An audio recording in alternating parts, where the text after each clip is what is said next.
Nina Turner, campaign co-chair for Senator Bernie Sanders, recently got into a heated discussion with Democratic strategist Hillary Rosen. Now, this happened Thursday night on CNN over Democratic socialism, as well as over the words of Dr. Martin Luther King Jr. In fact, Turner had referenced a letter written by Dr. King when he was in the Birmingham jail. It's the famous Birmingham letter. And I'm just going to show you the segment first, what Nina was talking about, and then we'll go from there. Take a look. Well, it shouldn't scare people. I mean, it's very much in the tradition of President FDR. That is the kind of democratic socialism that he's talking about. And even though FDR didn't necessarily call it that, that's when the Senator difference. Sanders talks about the economic, but Chris, it's in the same spirit. It's in the spirit of the Reverend Dr. Martin Luther King Jr., who in his letter to the Birmingham jail warned us being the black community, about white moderates. All right, so look, she references the white moderate. Now, I talked about this basically every time I talk about Dr. Martin Luther King Jr., I tend to bring up what he talks about with the white moderates. And so, in fact, I want to give you that quote here. This is from Dr. King's words from the Birmingham jail. I must confess that over the last few years, I've been gravely disappointed with the white moderate. I have almost reached a regrettable conclusion that the Negro's greatest stumbling block in his stride towards freedom is not the white citizens counselor or the Ku Klux Klaner, but the white moderate, who is more devoted to order than to justice, who prefers a negative peace, which is the absence of tension, to a positive peace, which is the presence of justice, who constantly says, I agree with you in the goal you seek, but I cannot agree with your methods of direct action, who paternalistically believes he can set the timetable for another man's freedom, who lives by a mythical concept of time, and who constantly advises the Negro to wait for a, quote, more convenient season. Those are Dr. Martin Luther King Jr.'s words. I mean, putting it into today's context, right? Well, I mean, look, I agree with you. We should have universal health care, but that's not the time. We have more important things to do. We have to take on Donald Trump. We've got to beat Trump or else we're never going to get anything, right? We can't be radical right now. In fact, what we have to do is guys, Bernie Sanders supporters, you've got to stop being so divisive. We've got to unite to take on Donald Trump.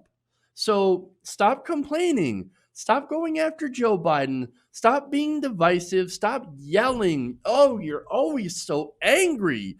You Bernie bros. Stop. And stop going after, because, Joe Biden or the moderates, because, we've got to beat Trump. We've got to beat Trump. I mean, come on. You know exactly that's what it is. That's what it is. I mean, if you don't see that, then maybe you don't want to. And maybe the fear of Trump has blinded you to that truth that we need to not just take down Donald Trump, but the system that created Donald Trump in the first place. And so doing that, I mean, will take a lot more work and a lot more effort. And yes, a lot more screaming and yelling. And sometimes that is part of what it takes. Now, was with Rosen, though. Well, she didn't agree with that. Now, what's interesting, and what I'm not going to show you here, is actually I think Cuomo did a pretty good job. I cut that part out because it wasn't really super relevant. But, upon reflection, I'm thinking, well, look, he did challenge both Nina Turner and Hillary Rosen, right, on their candidate's pitch. Now, what he said to Nina Turner is like, look, hey, I get it, right? But you got to make it so that it doesn't sound scary. FDR made it sound not scary and did great things, but you need to tailor your message to not scare people. Okay, look, I get that. And maybe that's smart strategic-wise, right? But at the same time, I don't think Chris Cuomo clearly doesn't understand why people are so angry in the first place, because he is in that bubble. So that is fair. Now, let's go to Rosen here, who, by the way, as I said before, was not thrilled about those MLK quotes. Here's what she said. That's actually not what Martin Luther King said. What he said is we should be worried about the silence Dr. Martin of Luther white King moderates. Jr. Are you kidding me? Nina, wait. No, she's making a language point. What he said was we should worry about the silence of white moderates. And what we have in Joe Biden is a man who is not silent. He has a long record. We can be talking about votes from 20 years ago, or we can be talking about people's values and who they trust. Last quick point. And that's what Joe Biden's going to be talking Last about. quick point to you, Nina. What Reverend Dr. Martin Luther King Jr. was talking about, he said it is the point that the white moderate wants things to be comfortable, and instead of focusing in on that, the bigger threat is not necessarily the white KKK member, but more the white moderate that is more comfortable with keeping things the same or pretending like there is no tension. Don't use Martin Luther King against Joe Biden. You don't have that. You don't have that standing. First of all, I'm sorry, you don't. Don't tell me what kind of standing I have as a black woman in America. How dare you? You have a lot of standing as a black woman in America. You don't have the standing to attack Joe Biden using Martin Luther King's words. I didn't attack anybody. You're taking it that way. Listen, don't dip into what I have to say about the Reverend Dr. Martin Luther King Jr. How dare you, as a white woman, sit up here and try to tell me? That is not what I said. Try to tell me don't you do that. How I'm supposed to feel and what I'm doing right now. Oh, that look on Cuomo's face as he's just watching. He's like, oh no, oh God, this is going out of control. All right, I'm gonna have to step in here, right? And then he basically ends the segment. But look, it is amazing. I love this idea, right?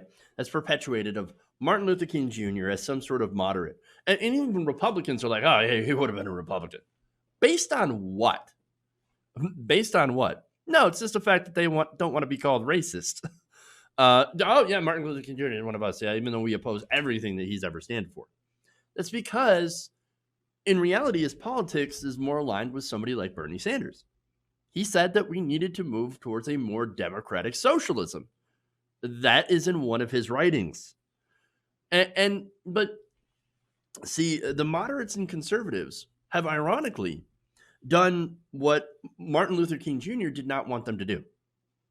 They took his message and they co-opted it and whitewashed it where it suited him, and then conveniently dispose of all the so-called radical parts, where he was on the side of poor people and union workers and was against capitalism, and so they got rid of all that, well, that makes us look bad. No, let's just focus on the I have a dream stuff and ignore the whole thing about the white moderate. And so that's what Hillary Rosen was there for. To say, oh, no, he didn't actually say that. Ignore all that other stuff. Ignore it. No, let's just focus on all this. And by the way, you don't have the standing. You don't have the standing. What does that even mean? Oh, you don't have the standing to use, to quote Martin Luther King Jr. Who are you to tell her? And by the way, look, Nina Turner does not need anyone to defend her, much less me, because she's a fierce advocate on her own. And she took Rosen apart. So, but again, King, he cared about equality for everybody, right? Economically, right? And look, one of his quotes is he had said, look, it's all great to have, equality, be able to sit at the lunch counter, but what good does it do anybody to be able to sit at the lunch counter if you don't have enough money to buy a hamburger? And so part of his dream was also economic equality, not just for the black man, but for poor whites as well. He wanted to raise the poor white man away from his hatred and his ignorance and racism and suffering, just as he wanted to, of course, raise up the black man. And so Hillary Rosen and people like her, they are the white moderate. And they don't get it, or they do get it, and they're like, oh, that's uncomfortable. Let's just sweep that away. Okay. But look, it's an excellent response by Nina Turner. Of course, she's an amazing surrogate for Bernie Sanders. She's a real fighter for justice. And she has faced all sorts of racist and disingenuous attacks by Trump supporters and by centrists and by the so-called white moderates who are so upset that people are trying to do this radical change. Oh, no, I can't do that radical change. No, you're making people very uncomfortable, Nina. No, you need to not do that. All of you Bernie Sanders supporters, by the way, are overwhelmingly Latino, people of color, right? White people like me, we're actually, well, okay, we're one of the parts of the Sanders coalition that is least represented, right? White males are not a huge part. I think the only group that is less represented in the Sanders coalition is white college educated females, who overwhelmingly went, of course, to Elizabeth Warren. Bernie Sanders' base is diverse and working class and multi-generational. And so there are people from all those different groups who are part of the Sanders coalition. And so, again, Hillary Rosen, what are you doing? What are you doing? You're saying that she does not have standing as a black woman, to quote Martin Luther King Jr., when Martin Luther King Jr. is about just like her when it comes to policy positions. I mean, it's insane. It's insane. So now, of course, after all this, Rosen had apologized several times, but one of her apologies was kind of strange. Now, let me read that on Twitter. She said, on air Thursday, I said my colleague Nina Turner didn't have standing to use MLK Jr. That was wrong. I'm sorry for saying those words. Hey, look, that's a great apology. Done. Oh, wait, we're not done? She added, please no need to defend me and attack angry black women. They have standing. I always need to listen more than I talk. We rise together. Wait. Hold on. Why did you need to add angry black women? Even in the context of, hey, don't attack those angry black women. Why would you even involve that? On the phrase angry black woman, right, or angry black man, I've never quite understood why that's a bad thing. I actually think that they have every right to be angry with all the injustice visited on their communities. I think they should be angry. But understand that there is a negative connotation to that associated with the angry black man or angry black woman, right? And that connotation is often used, I believe, to dismiss their concerns. Oh, shut up. You're just an angry black man, right? Or angry black woman. Look, I'm also not entirely sure, but it could possibly also mean, or partly mean, like, oh, that black person is angry and therefore they're scary, and so I have to get away from them, right? Or call the cops or whatever. And that fear gets weaponized against them, right? Against that community. And from what I understand as a result of this, they have to go out of their way to not be angry, right? One of the things that Barack Obama had to do constantly is to not appear to be the angry black man, right? Even though, again, they're got every right to be angry. But no, I've got to get out of my way and to be calm. And you see this with African Americans that get stopped by police, right? They always have to be super, super calm, because if they don't, they get shot.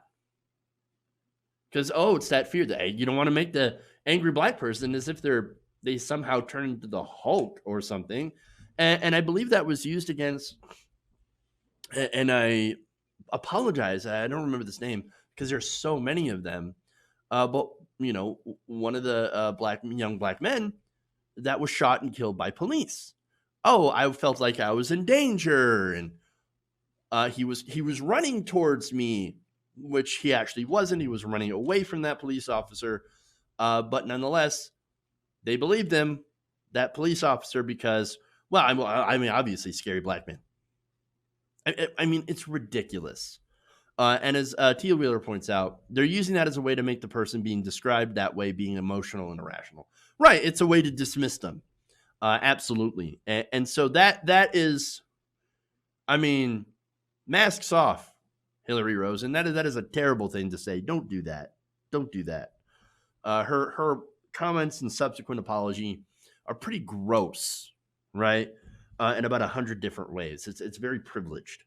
as if, her and Biden have the right to invoke MLK Jr., but not a black one.